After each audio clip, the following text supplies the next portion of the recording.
esengo esala kangai soki nazali en contact na bino lelo asololi spécial pour nini parce que tokoyamba moto moko aza kosala actualité mikolo na lukaki na lukaye po kombo na ye soko beti yango mikolo penza na Twitter pe partout kombo na ye kakezobima nazana esengo koyamba papa na biso Nicolas Kazadi na ye tokosolola apesa biso ba éclairage na ba zone d'ombre nyoso mituna nyoso bino bo mitunaka par rapport na ye ya mosala na ye par rapport ya Congo puis ya ba actualité Nicolas Kazadi bino moko boyebi azalaki ancien ministre ya finance ngapelo kwa na kamwa songi balobile mso nouveau gouverneur ya banque centrale tokoyeba kaka nyoso na ye esengo mingi papa Nicolas esengo mingi akoyamba yo papa Nicolas bana mboka balobi ndenge nini se santaka tango ba critique kayo tango ba traite kayo yibaki o détournaki yo moko se santaka ndenge nini mama eza mawa na ko loba te ke na ko sepela kanango mais à partir du moment où on a yebi que naza motema pembe naza na problème te nata la kanzambe na kumisa kanzambe punga na vie na ngai na yebi que ce que o affronter ba accusation lokuta c'est que batwana banguna bamoni étoile moko na kati na yo ezala kaka ndenge wana depuis na botama et donc na yebi pe ils ont continué kan modèle moko na banga kate na zane liki na nga na nzambe na yebi que bato ya mutema mabe bamoni eloko ezala kati na ngai papa na nini ba yebi sibiso mokonzi mboka azali mal entouré toyebi que Nicolas Kazadi est un très proche du président de la République tango bato balobaka bino nde boza kopesa mokonzi ba conseil mabe ya zalem susu na makanisi malamu mais Nicolas Kazadi pembeni akoloba te oyo te boye ya solo wana penza entourage mais ngai pe na koki koloba ndenge moko oh nyo se yelinga wana ezaka pona même entourage wana ya mabe ngai pe naza victime ya entourage wana ya mabe et la preuve c'est que bato bakanisa ki na kolenga na kokima na zimbongo na zo bombango ngai yo ata minute moko te na lenga te na lakisai na lakisi bato nyonso ke naza pembe naza eloko bomba te na affronter bato lokuta basuki pe mais comme bandima de fête baza ko satanat bandima de fête abandeli lisusu mais bato wana kaka bato entourage ya mabe wana nde bazo continuer musala na bango isa ya solo président aza na entourage ya mabe na confirmer yango tango bakotanga Nicolas Kazadi eloka liboso bato ngomona ka la pandeur forage ba surnommer yo kutu moyena lubango ya lite po biso to kala mo a politesse dossier o ya lampadaire forage oyo lokola na zwiyo betela biso en lingala facile po bato mboka ba comprendre o détournaka wapi o sala nini po lelo kombo na yo ezala lié na lampadaire na forage ngande fona tuna bino ba journalisme tuna wana po tilelo babani na ba accusation na mega la conférence de presse boy oh on a besoin de conférence de presse te zongi sa lampadaire zongi sa forage likambote oh bakero to comité na parquet ngabi bon problème ezate ngai moko na kende pas ba juge na loba na panza makamyo ça clair et comme ngana na ba to parquet au mona wapi ngana za ulanda bango oh te okoki ko ya te po nanu ba lever ba immunité na tenga bi ça le côté ata ezate na koya ko loba et comme ngana la bango ti finalement bakei ko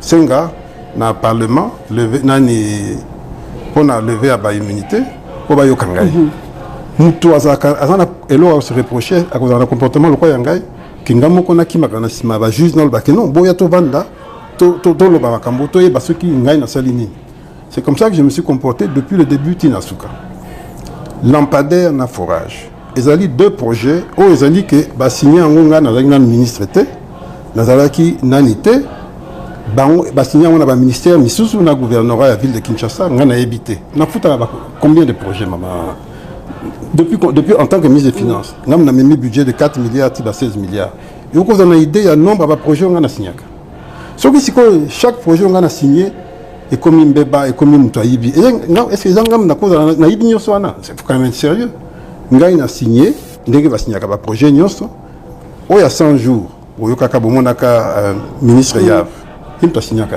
est-ce que balandela ka aye ko témoigner ici o ya matata oyo babengi kitebi yim t'a signé ka est-ce que balandela ka non balandeli mutu oyo azaki ko contrôler si kambongo ezokende ezala kandengo wana mais o ya ngai komi kaka batali kaka ngai Rubota, Mutazaki responsable balandeli ete kombone ezobimate malgré que condamné on dirait basali de l'autre côté kakangai bon on a bien que ça qui complot contre ngai et pourquoi complot contre ngai pour na résultat na salaki betela biso nano lisolo ya forage et bandaka tango yo yaka okuta kango na niveau nini nakuti projet déjà va signer nyoso prédécesseur nangai ezalaka nani prédécesseur c'est le Yaraguli a commis ministre du développement rural Oyakala alobi d'accord na une instruction ya hiérarchie a commis yango bien na lettre que nazo futa nazo luka moins natala ndenge na futa ndenge toyokani na kosala montage pour na financement nango ndesi kali ya sukaki ngasi ko na ye nazwi tanga Nathalie bonabi ah c'est quand même bon ebele Nathalie pe entreprise yango ya Mike Senga nabi mais ye c'est le premier projet na ye na makoma mayo est-ce ka okoka ngamoko na ba doute on na ba doute na komi ah entre temps balabade yango ezaki combien tout ça na ba forage non ezaki combien ba forage ezaki 1000 forages 400 millions de dollars ça fait à peu près 400 000 dollars par forage mais c'est un forage simple à boité et ça ba station à forage donc ezali différence il faut ba mboka ba comprendre les ali forage ndenge biso sala ba quantité ata balobi ndenge nyoto boko boya na bino koyoka OK ezali ba station à forage donc ezali ke ba tie ba château d'eau réserve maï et puis traité na maï et puis ba tambisi yango parfois 2 km 3 km ba tbazoka normalement ils a projet ndenge wana le même type de projet tout ça là on a Banque africaine de développement juste avant yango projet yango comme on a prise tout ça là on forage monsieur et matati ba 700 000 dollars et maintenant ba 300 et quelques mille types ba 700 000 selon bisika selon profondeur tout ça donc pour nangai 400 000 dollars par forage c'est le cas gravité mais malgré on a monnaie quand même que il y a un projet de ça qui liboso aux comme 700 000 euros on a que château de basali à béton armé à munene monsieur de qu'on était 7 km on a comparé na on a dit ah na boité tout ça na 100 000 mais ouais bino 400 000 na zo moins mingi boko nan botala ngoli susu baké batali yango puis bazongo babino biso comme toujours qu'une vers élection tout ça le sacrifice pour baxali sous 340 stations au lieu de 1340 est-ce qu'on a encore boya parce que avec la prise à quel niveau on a pas pris à mon ebele ngana sali effort pendant la sabango que on a besoin bon on a binoté ni musali salama on a besoin bon on a binoté mais bon ça quand même pour ça l'effort baké ba discuter na ministre Rubota le ministre Rubota comme linga le bino bateau yo bandimiki ba bakisa sur 340 stations à forage motema na ngai kiti na bi boto bando futa mais pour na yebisa yo nyonso avant to comme na point wana tellement na ba doute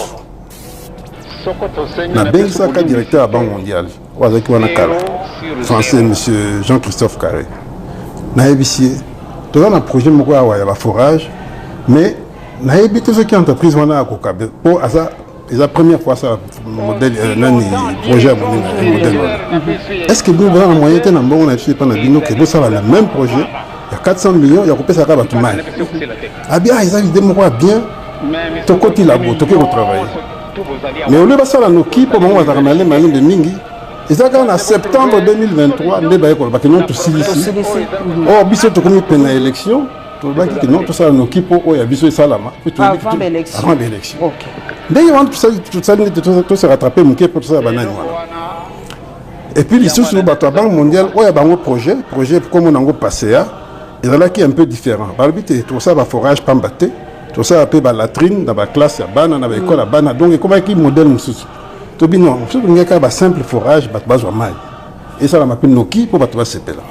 Donc, comme c'est comme ça, tout continue quand on a Biswana, on a Biswana, on a Banque mondiale, et on a Bakisama après. C'est ce qu'on a fait. Maintenant, il fallait accélérer. Rubota a accéléré. Entreprise Wana ici et importé plus de 300 stations. Bon, papa, en procédure d'urgence. Ça, c'est pas un problème. C'est pas un problème parce que tout ça, là, quand on a procédure d'urgence, c'est un gars qui a prêté. OK. Et maintenant, on a commis, pendant ça, ma procédure d'urgence, au même moment, on a commis le ministre à budget. Boji, na yebisi tala na zo futa boy na procédure d'urgence, yo mo sala tout pour régulariser. Dans ça, je réponds jamais. Entre-temps, tout ça, politicien, toujours qu'une élection, président, il fallait tout ces pélissaïs, nani salama, tout bani pour ça, tout fouti bangot. Mais c'est qu'on suivi à dossier d'engagité, ça ministre Rouba. Donc, si les lots, à puis mon non, basala quand même. Mais, et donc, si quand les gens qui m'ont mabé, nombre d'appui, on va déclarer que basali, et ça qui en côté. Basala en dessous. En dessous. Okay. Mais baso ça là quand même. Et pourquoi baso qui retard? Pour ministre Rouba Tandé, il fallait appeler ça bango bisika ya kosala. Yépe kuna manœuvre. Si quoi, et l'autre est quoi ici Rouba Tazali ni, ezali que tant on a ici bango, mais bien le que bosali 89 stations. On a sina fouti pour na 200 et quelques stations. Vous savez que suna bakisa, na ko bakisa te, na bloqué Kawana. Na mois d'août 2023. Na bloqué Kawana, ba comé linga so comme 10 fois. Na habité na futa soute. Pour mbongo c'est bimaki. C'est bimaki, na bi boko kisana no mbongo bozaki. Bolbaki ki va mbongo beli popo kenoki. Na suivi Kawana. Rôle ya IGF siko na kati ya nini po ye muta contrôler la kabalobi en aval en avec la mission moko politique. Pour mko nani inspecteur IGF alingete. Bah promettre qui est sur Rosali mais type pendant sur quoi il y a place na hier ngaka comme ministre ya oui d'abord mais quand il y a une primature quand un journaliste na wana Monique Simbité a comme quand ça que azota ministre de finance avec ba encourager bateau ba encourager ils appellent bateau ba qui contre ngai donc ba sangani ba ça la montage ndengwana et comme à ça mon contrôle ce qui y a lobby bateau ba kansanan que ça solo avant ba réfléchir ba kansanan en plus avant la contrat na bino nyonso ba journaliste na kanisi na yo potan pour contrat pa na yete nana yo na IGF ya solo na tuni po makamonenge lobano kana yebite pour ce qu'on a contrat na yo komona que ba ko déranger pour na émission nga buta déranger ngate papa yo yebinga to yebinga te ala na liberté d'expression ko sana te mais na mosala nanga ce qui est vrai c'est que avant la contrôle il y a ba médias et belé OK ce qui est aussi un problème avec la démocratie. Parce que d'abord, un organe de contrôle qui s'appelle yo pour contrôler rapé ba lobaka pe yo pour somba ba journaliste. Mais non, oza ko lobaka na papa IGF ba. Non, na moyena tangelo pe ba kombo ezate. Faut ba tumusu pe ba journaliste ba za yo ba ali. Ce qui ngai na za la kan esprit wana ma chère. Ministre des Finances, c'est pas l'argent qui manque. L'argentier. J'ai des fonds secrets, j'ai de l'influence, je pouvais acheter tout le monde. Mais je n'ai pas cet esprit. Moi, je travaillais pour le pays. Avec un esprit honnête. J'avais une équipe de communication, c'est vrai. Tout le monde fait la communication. Et c'est qui a sens que nous sommes batou, nous défendre la promotion. Non. Ma seule promotion, c'est mon travail. Et mon travail, les résultats sont là. Mon côté, depuis Mboko et Zalaka, à Sala, on gagne à Sala. Au Salani. Ça, c'est la vérité. Au Salani. Palpable. Maman. Quelle est une entreprise minière? Tout n'a pas un moko, non, ministre, tout ça, un écope, à qui ça, un peu mouquet, tu peux ça. Ta commission, tu 10%, 20%. Je te dis, quel est Koluka? Yo zoate papa kaza je le dis ici projet ye kokata 20% yo biso to yo kaki balobaki soki dossier ye papa kaza il faut zo 30%. Mais la ki sangai mutu je le dis ici to comme na ba projet misus lampadaire na l'action ndenge ngam tiaki bakal po mbongo eli mwate soki na damuta ba commission ngana za ngona te ngana ba non ba pesa ba mbongo ba pesa ngai je n'ai jamais fait ça na oyo wana kuta ba projet na ngai te ba ministère misus oyo ngai centre financier na arena au moni bino moko ndenge na sali bango nyete ba na kanda na silate wana donu non il y a pas de silate maman on se na arena ba sala na 1 an bien na 2 ans oh biso to sali ça miracle centre financier tout ça là on a 18 mois c'est un miracle bon il ba copé ko kumisa loko bien vous avez déjà vu dans quel pays la sali 100 000 mètres carrés en 18 mois ça n'existe pas. Batamo kilimo mba kumisi kaka binonde pour mahele leki bozo mais so to moni esilité to moni esprit à critique ndé et la tabino mabe ko critiquer ni mabe ko pesa bino makasi oui mais critique constructive et puis critique ezaka positive na négative ce que ça bien faut qu'on dise mais le qu'on a mais ouais arena oba bimisi mboko 2 fois 3 fois auto deux fois non et si la carte arena on est jeune ango yebani c'est 104 millions et bimani so comparé non na limité mais ngana éviter quand on a kenda et si la gâté OK mais comparé na ba arena misus Afrique c'est la moins chère pourquoi besoin le bangoté pourquoi besoin le baté que ngai bayokana ka première fois 125 millions et comme il joue à signer et comme 175 millions nani matisi bon bien bateau d'investigation pourquoi personne s'intéresse pourquoi l'IGF ne s'intéresse pas pourquoi vous là les soi-disant journalistes d'investigation besoin qui peut engoter bon que nous tourne pourquoi ministre à l'Obiango, c'est grave. Bon, tout, non? Pourquoi N'engeni ne komaki 125 175. Ça, c'est un. Deuxièmement, bon, tout, non? Ministre Nini, Oya Sengaki, que Babo Mango, et Salingaï. Naïbsi président a soutenu Ngaï to Bomiango. Yo kan siki na otika la tranquille. Bongo francophonie, pe batanga na. Non, francophonie kutunga na dans kanda nango makasi. Oh. Pour naïbi ki basali ba bu moko ya kusakana te. Ba détourner mingi na francophonie hein. Mais comme bazaki entre bango ba yebani. Basali makam na bango. Moi au contraire ba gangé langa une fois. Pour na kritikaka makambo ya francophonie on a dit métal. Est-ce que c'est normal ndenge mataboy? Mais en réalité, moi je n'ai rien à voir dedans. Mais le problème dans ce pays, quand tu es dans la mafia, tu n'as pas de problème. Ah. Quand tu n'es pas dans la mafia, vous n'avez pas de problème, belé. Parce que tu déranges tout le monde. C'est ce qui m'est arrivé. C'est ce qui m'est arrivé. Mais pourquoi aucun journaliste n'a relevé le fait que lui au moins, et l'autre qui 125, bah, comme 175 millions, à BBC Ango, Poison Sango a 104 millions. Pourquoi personne n'en parle? Non, il a surfacturé. Il a surfacturé. Pourquoi personne n'en parle?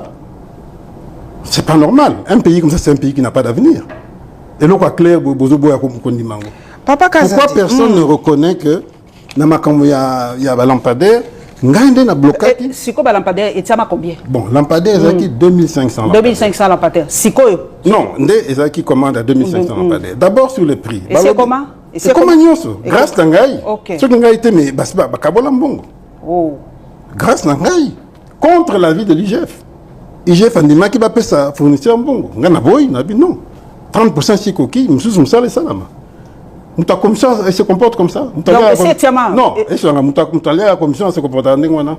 Elle dit non, vous payez 30% à salam sala.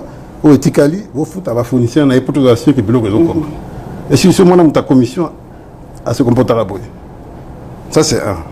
Pourquoi personne va commission a été? Car au finger, na yopé, car au finger. Na yopé. Nanga ipe. Au finger nanga ipe. Ma bête, il non ça musa nanga. Au finger nanga. Musala. Ah, mais na finger yote, na lobby na critiquer. Nga tuka na finger kate papa nanga eduka nga bongo te mais soki na critiquer. Na lukai, leo na luki yote pesa nga éclairage. Na finger te. Papa Nicolas Kazadi. Au finger nanga qui n'a voleur, qui n'a pas. Au finger eza loko mususu nga na finger kate papa. Eza ko finger te. Na même c'est le tweet na. Eza loko te na sina. Na pardonné bien. Donc otanga ba tweet nanga menga la finger kate mais tolobaka o tolo lokolo wana lelo tolobite to luka yo kasi opesa biso lokolo lobito finger yo. Bon, l'issue sur non ça politique il faut ndima peka moi wana. Nasi yango na limite. Ndima kaka. Makambo ya nani ya balobi surfacturation ba lampadaire. Makasi. Maman, lampadaire oyo bazolo bawana ya Solectra. $4,900. Au tali capacité nango 60 luxe. Lampadaire, il y a Proton, il y a groupe Raoji. 30 luxe, donc la moitié nango, na makasi. $6,200. Mais on a pas mouni en côté, et les clients ont kabou. Kakao wana nde ba surfacturation. Surfacturation, on a un petit bacal pour ça là. Vous avez un ennemi belé, hein? C'est ça le problème. Il y a des contacts à mafia, vous avez un ennemi belé. Ah, on lobby en bien. Mais dans côté mafia, ceux qui prennent dans zanga poste, botika lamba poste na bino na mafia na bino. Ngana za kunate. Je suis heureux, je suis bien. Maman, je suis libre, je ne demande pas. Reprocher moi orgueil, lobby au beta rapé tout le mingi tu es pour l'émission moko salaka lobby au bengi chef de l'état na téléphone lobby orgueil les qui papa. Maman, orgueil les qui. Donc tant bazo finga ngabo nandima na loba c'est quoi ça? Na yuma na bango? Na yuma na bango te? Donc il benga télé bengi mo konzika ka boya pesi pe réponse ka boya donc il faut le bango bazo reprocher bino balobi makamunyo so bino bo salaka na kuku boni ko pesa ngona na porte bozo kitisa mo konzambo il faut le baka ko benga mo konzambo en quoi na kitisi mo konzi ceux qui na lobby que grâce na soutien na ye to parvenir ko bebisa cop moko ya batu frappe moko ya batu ya 50 millions et là ko ni na sali na babé wana. Tant que bakango na aéroport tant ministre de justice ataki moi est-ce qu'il fallait le baka que mon continent ta sauva pas ni bozote mon problème parce que le bien ta sauva kayo a sauva ngaité au yenda permettre kayo bima na aéroport non maman o ya permettre ngana bima ezali procureur général près la cour de cassation a soit injonction mon condi alors c'est faux il a signé mon candidat pour na bima na komi na moment ko bima ministre na bino la justice oyo nde a komi ko sala agitation fouti batou ba nous ça la tweet ba que non ba okanganga que na voyager et tout hier muto a sali intervention contre la justice et pas mon chef de l'état pour nabimate c'est ça la vérité donc ceux qui muto a sali intervention ils allaient ministre ils allaient ningai ni chef de l'état c'est tout alors mais vous le savez vous avez la capacité de comprendre mais n'hésitez pas vous sélectionner Magama Oloba c'est ça la vérité lui il a fait une intervention Ok. Papa Nangai, balobi, papa Nabiso Godin pour yalobi, en tout cas, gestion mikolo ya finance publique ya malamote. Na ministre Sika, Doudou Famba Topé Siembote, mais nga lengi na tuna yo, tangu bana mboka, balobi nanga lokolo komona papa Nicolas Kazadi. Balobi mbongo ezalaka na mboka na biso. Tangu balobaka le Congo ne manque pas d'argent. Oh bon et tout. Mais yo mdoza osimbaka finance na mabo. Est-ce qu'on a vraiment l'argent na mboka na biso to ezamit? Maman, mbongo ngai papa nanga aza économie, azalaki économiste moko de renom et il m'a éduqué correctement. Aïb Sangai toujours la fortune, ce n'est pas la quantité d'argent que tu as. Okay. C'est comment tu gères ce que tu as. Et il y a des gens qui gèrent tellement bien le peu qu'ils ont et il y a des gens qui sont irresponsables. Des problèmes, toi, on a beaucoup. Nous avons une expérience. On a même un budget de 4 milliards à 16 milliards. Au fur et à mesure, les hommes ont rubrique peso bakisama. Ba prix mezo bakisama, banane zo bakisama ti pour salam il faut bunda. So bundi te zo kenekabo. Pour moi été dernièrement basu 30 millions de dollars jetons de présence bami kabi. Oui bien. Donc c'est ça le problème de ce pays. Donc c'est gestion na biso moko to binde ya osela moko. Mais c'est ça le problème. Je vous ai montré pour na assemblée, c'est nanana. Ba dotation na bango. Oh il y a 2017-2018, ils avaient qui 5 milliards. Par mois. En 2022-2023, il a commis 47 milliards. Hein? C'est dit presque par 10. Mais vous avez ministre de la Finance, il y a budget et qu'il y a une institution. Un projet de développement. Mais c'est le bien. Papa mais 80% du budget qu'on a dans l'institution. Mais ceux qui ont le bien, mais c'est ça qui m'arrive. Mais c'est la culture congolaise. Tolingi, jouissance ming. Ceux qui m'ont dit, il faut réfléchir après. Mon projet, il faut réfléchir après. C'est ça le problème. Mon fonctionnement, tu mis petit salaire, prime, tu réfléchir après. Comment veux-tu expliquer que, dans le premier mandat Mobimba, l'État a créé 53 établissements publics à Sika. Donc c'est des gens qu'il faut payer et tout ça. Et puis on les crée en cours d'année. Même pas de prévision budgétaire. Oui, on les crée kili. 53 en 5 ans. Donc, et puis ils commencent à recruter et puis ils n'ont même pas de cadre limite. Comment recruter, tout ça. Comment veux-tu qu'on s'en sorte? C'est ça le fond du problème. Mais bon, yom tokuta na mokonzo ça qui était que ça ne va pas. Na conseil des ministres, mais non obeta lisoni. Toye mais ezaka matata. Ko kanzate que ça simple, ça matata. Mais ça bilo moko comme tout ça famille moko.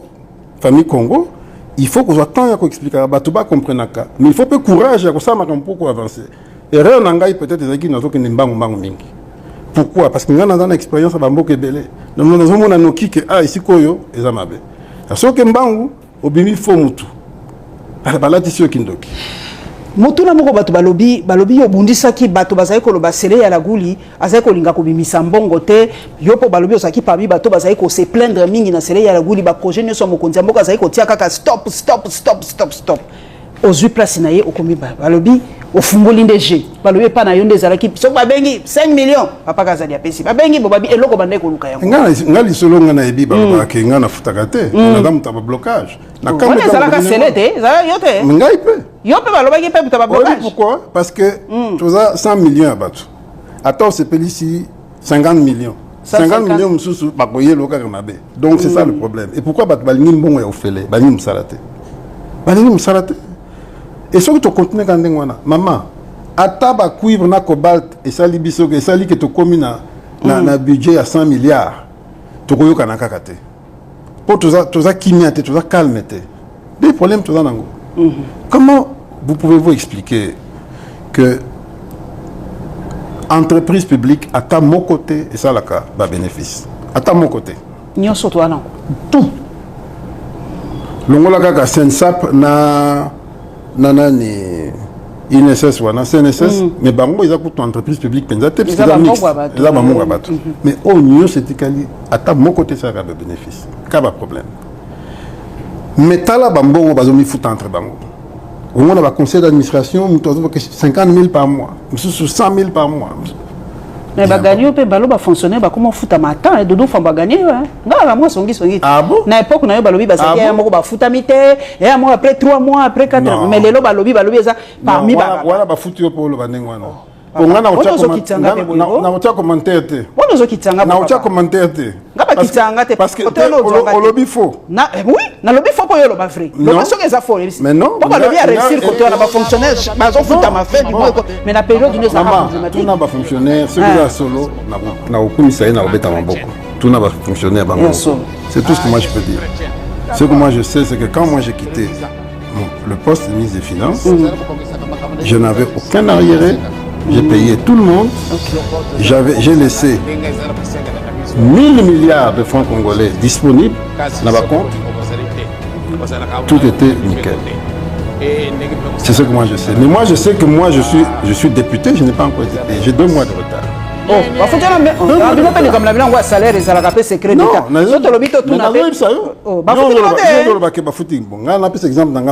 suis encore un agent public puisque nous touche à Gambon. 2 mois. 2 mois. Belé hein. Donc voilà. Ce qui se colle les lobby Papa Nicolas au définir la finance publique na biso ça bien ça seni qui toko ba finance. Tozo kende na nzela moko bien. Et heureusement que tozo kende na nzela bien mais nan to comme na point il fallait to komater. Pourquoi? Parce que esprit ya ko sil sambongo nyonso avant musala salama izana makasi. Mbongo zaka il faut qu'on investir. Ngana memi investissement à niveau mondial. Des projets makasi osali. Maman, mais bon. Atami baleka bana mboka bamona. Maman, obi que to mbongo nyoso to tie na ba nzela nan. Nzela ni. Banzela nyoso to tie na ba voirie yo réparation ba voirie d'abord il y a Kinshasa.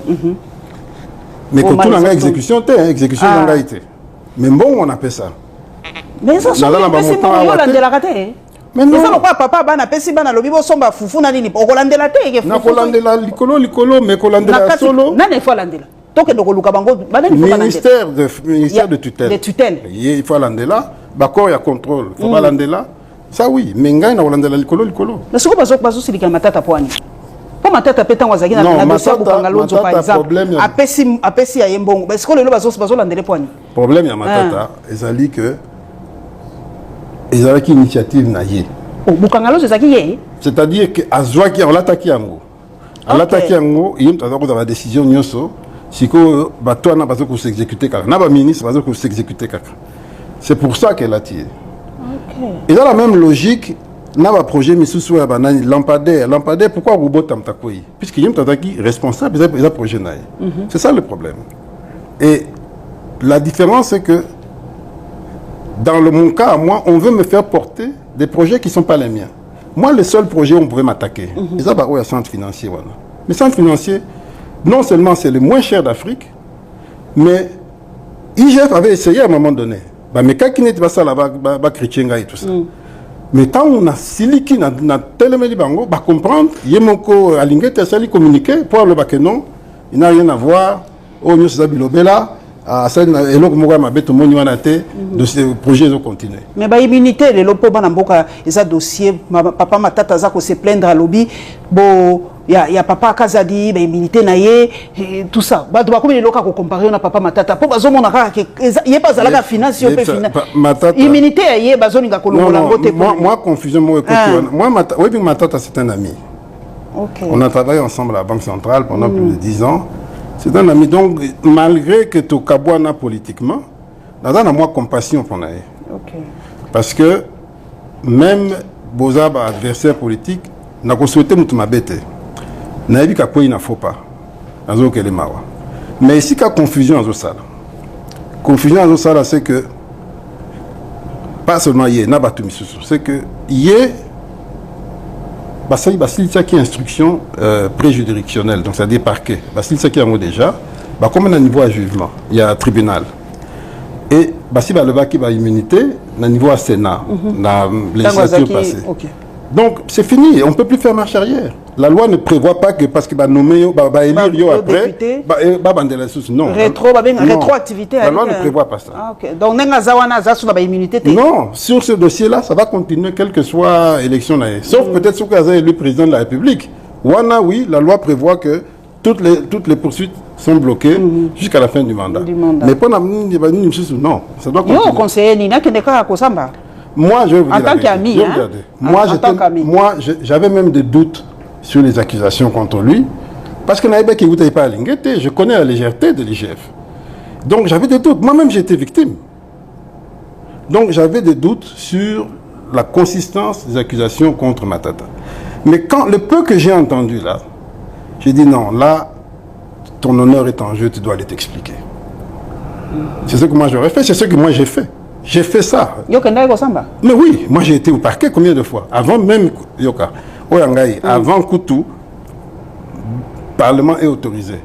Na bandi ko tchaba pression, ti babani ko yokangai muke. Tu vas lui non, et si ko yo, bah ko reprocher biso, il faut tout régulariser. Bah komeli Parlement est créé moi commission moboye dirigée par Guy Mafuta. Bah entendre le parquet, bah il faut entendre ngai.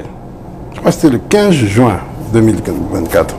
Tant bah kingai, bah singa non. Pour nabiso. Procédure au balandi contre yo, les a illégal. Procédure au balandi contre eux est illégale. Il ne fallait pas bandako interroger yo avant autorisation et assemblée. Deuxièmement, pour un fond et dossier, selon Oyotoyo qui n'est pas procureur, n'a pas na yo, tout le monde a place na yo wana. Donc pour na biso commission wana spéciale, tolingi to boyango que tika ba poursuite contre yo. Banani audition contre eux. Ngai si qu'on a epsi bango non. Ngai moko na sengaki ba yokanga avant. Ceux qui pour ça ndenge on est ko zani ti pour protéger nga pona okacher loko moko. Na boy na lingi tokeneti na suka. Bo autorisé que ba yokanga. On assure, oui, nous assure. Pour na biso tout le monde loko moko te que ba entendre. Ngabi non, nous assure botika tokeneti na suka. Ne ba ko décider.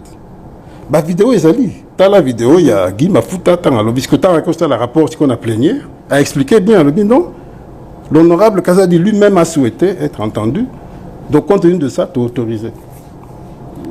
Voilà comment un homme d'État se comporte. Donc, Lelo, Balampader, Rango, Baposa quand même. Baposa quand même. Nasilza, Sikoyo. Nake, na parquet. Ensuite, procès bandit, procès d'acquis public. Si on a un site de droit et justice, on a mais curieusement, Binonion, c'est pas journaliste, bon, il attaque au Kangote. Il a ceci, cela. Mais Bolanda dossier, Bolanda au lobby, Bolanda rapport, vous étudier, bien votre investigation. Bolinga Angote, Kako Finga. Papa, on a un journaliste d'investigation. On a un plateau, un journaliste d'investigation.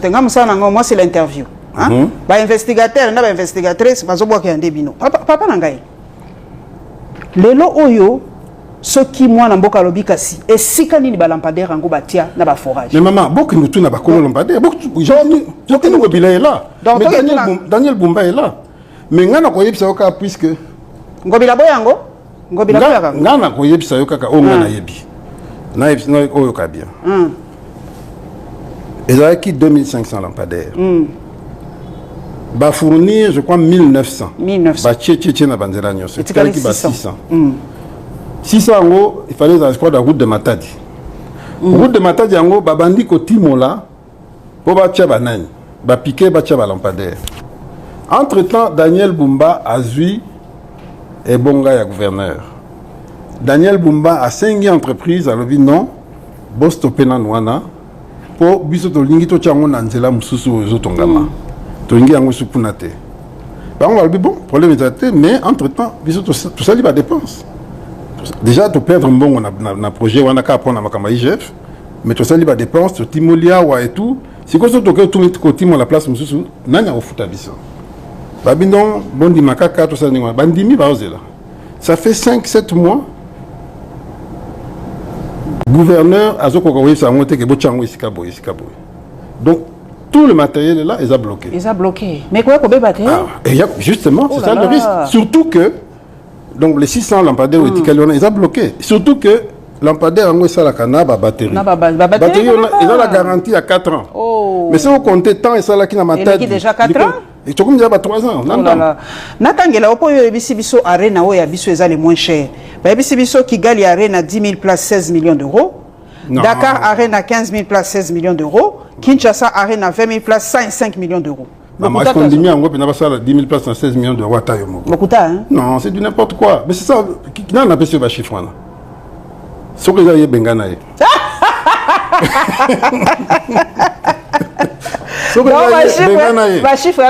C'est faux, c'est léger. Arena, ça coûte combien? 104 millions. 104 millions? Oui.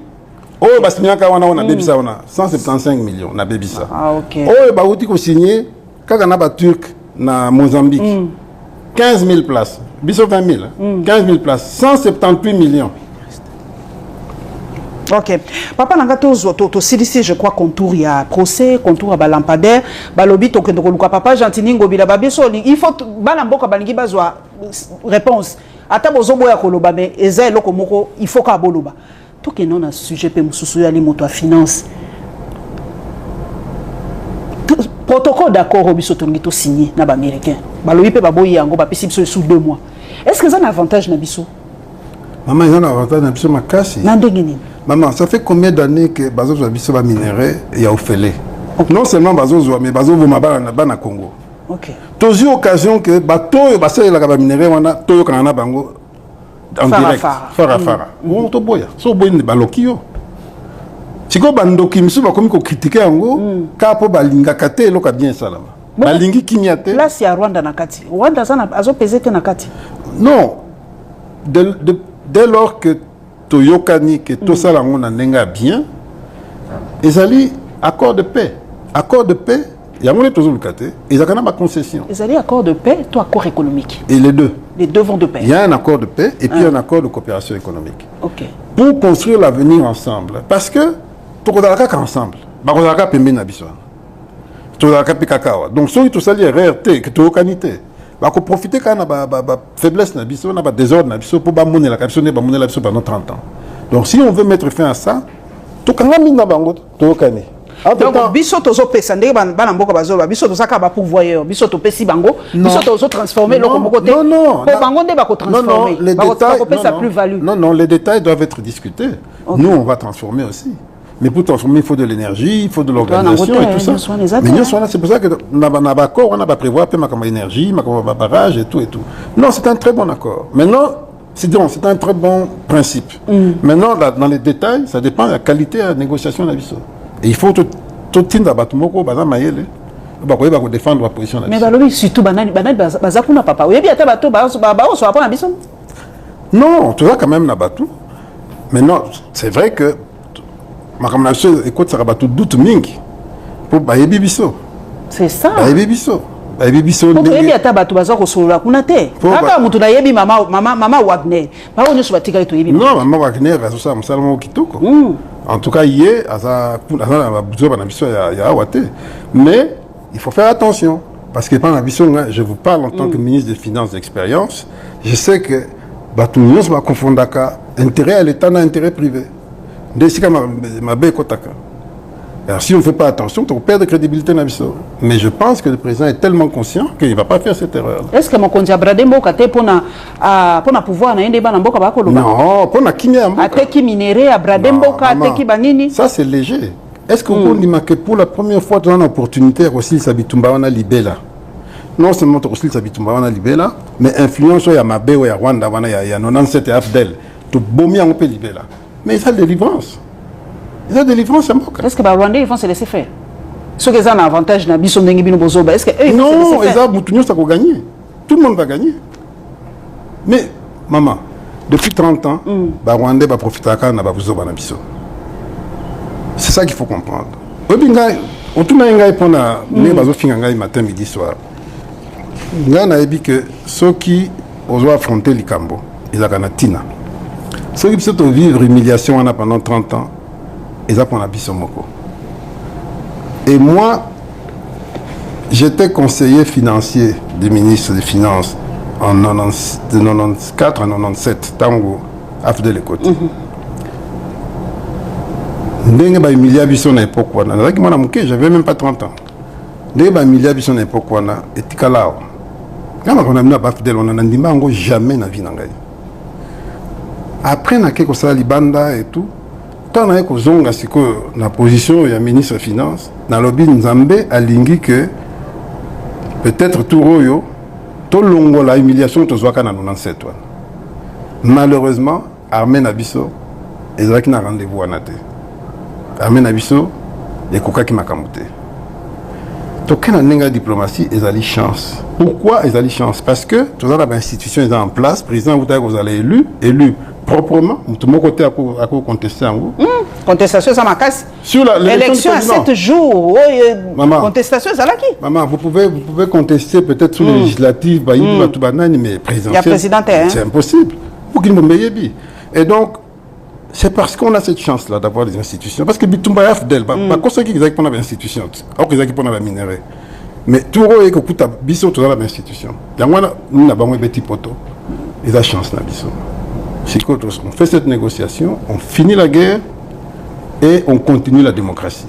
Si vous avez Corneille Nanga, rébellion, au vivant qui est fidèle.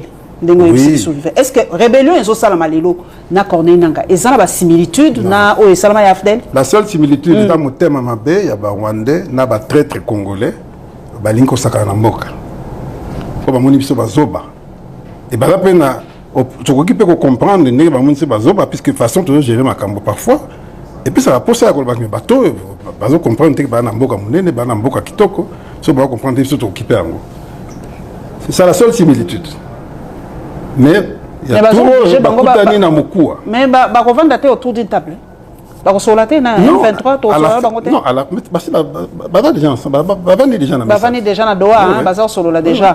Papa nangai ba lobby biso to za makasité na lobby oza ministre finance. Mais na yoki quelque part ba lumo continue biso bimisi mbongo belé na ba lobby. Rôle ya lobby ezakali. Justement, lobby et koki koya ko salisa yo ceux qui yo moko za sérieux. Mais ceux yo moko sérieux zate. Et pour compenser, vous avez dit. Le président a dit non, vous avez dit que vous avez dit des photos dans la sérieux. Et heureusement, les Américains peuvent la même vision. Ils ont dit non, photo solo là. Photo solo là, entre vies. Quand ils ont dit ils ont pris sa image. Ils ont dit que balongo balobi bon qui est belé hein. Moi qui n'ai pas. Oh là là. Ouais quoi que ça là moi ba projet sociaux. Mais il y a 5 millions on est foutamate. Il y a solo. Il faut demander. Heureusement, bon, et comme a quitté, basons sur parce que diplomatie, mon conseil, ça pense, j'ai senti solo. Maman, ça portait des fruits. Mais il y a un autre comme na point haut. Maman, attends, mieux c'est bon guité. Mais na point oyo, to commis, les alliés pour, bah commis koyo kabiso. Diplomatie, ils en ont bien té, tu en as makamé bela, bah il faut béler à ça là, tu donnes la chance à vous un ministre, il y a bien, ou à solo va bien. Mais ce n'est pas suffisant. Il faut un réseau d'informations, d'influence. Carnet d'adresse sur les Zangui. Oui, mais c'est sérieux. Si les autres ont carnet d'adresse sur les sérieux d'être aux Zangui. Parce que ceux qui sont sérieux, ceux qui lobano, ils ont dit que tant yo lobby, bah yo ki yo. C'est ça la force. Papa Tozo qui malé. Qu'est-ce que moi j'ai fait? Moi, je suis le premier ministre des Finances qui a terminé un programme avec le FMI. Programme de FMI. On dit aussi ça là. Non, jamais. Non, c'est pas la même chose. C'est pas la même chose.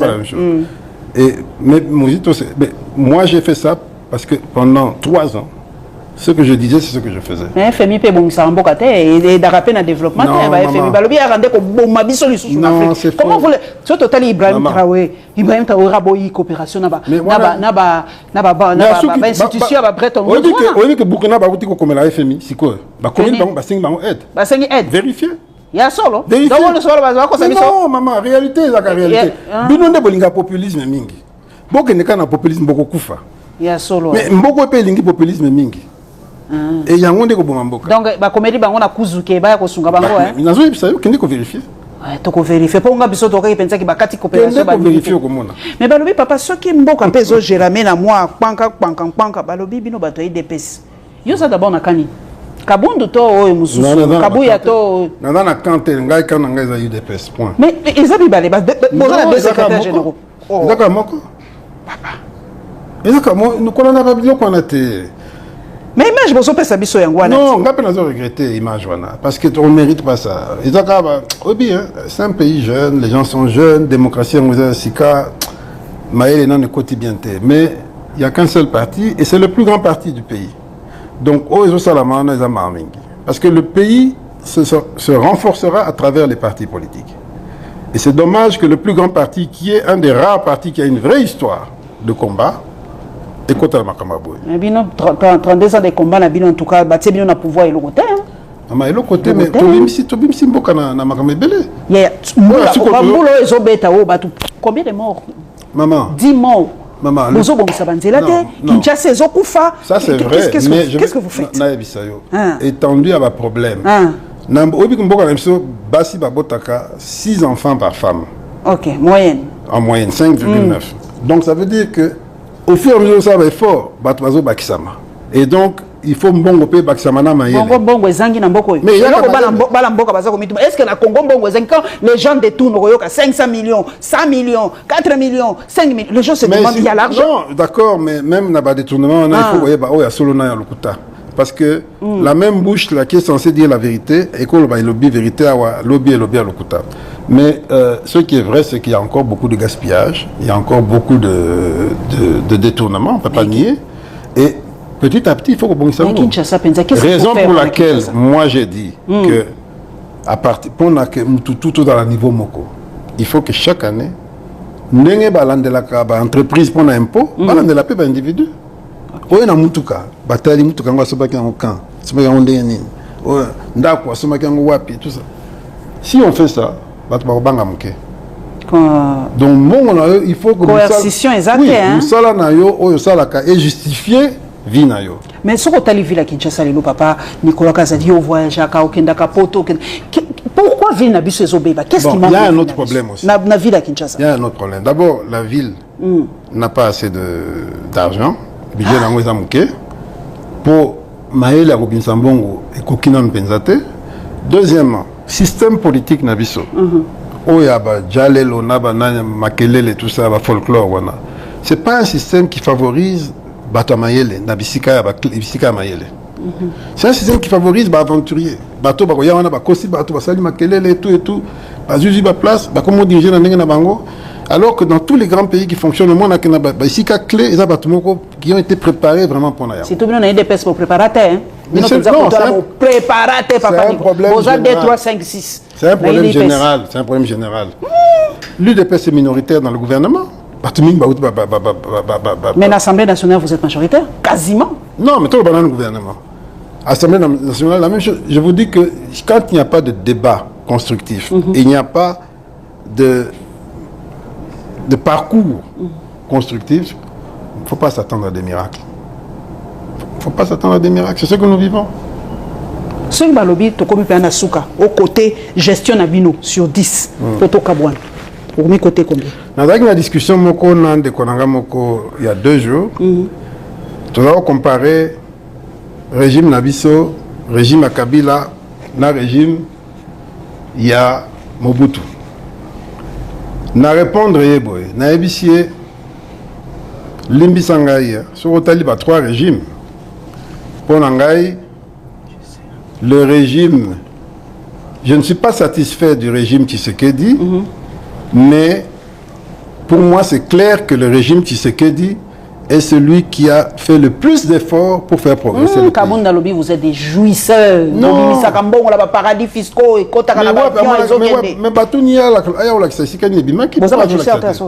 mais non, jouisseurs, c'est les Congolais qui aiment la jouissance. Les Congolais aiment la musique, ils aiment la fête. Ça, c'est une nature congolaise.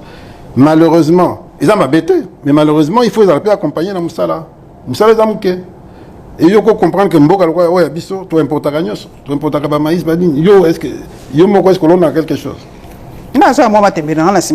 C'est bien, il faut continuer. Mais si aux autres comparaisons, sous mon bout, tu sentir que les autres bébés de plus en plus. Non, c'est-à-dire que les défis deviennent de plus en plus importants.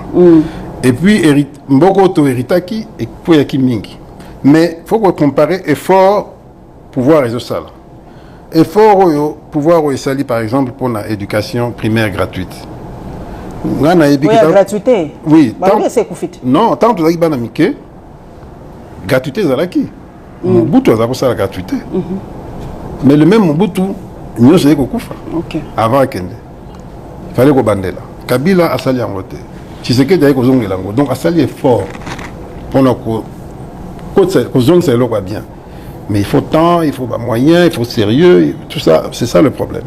Donc quand je compare les 3 régimes, je dis que le régime de Tshisekedi est celui qui a fait le plus d'efforts pour progresser.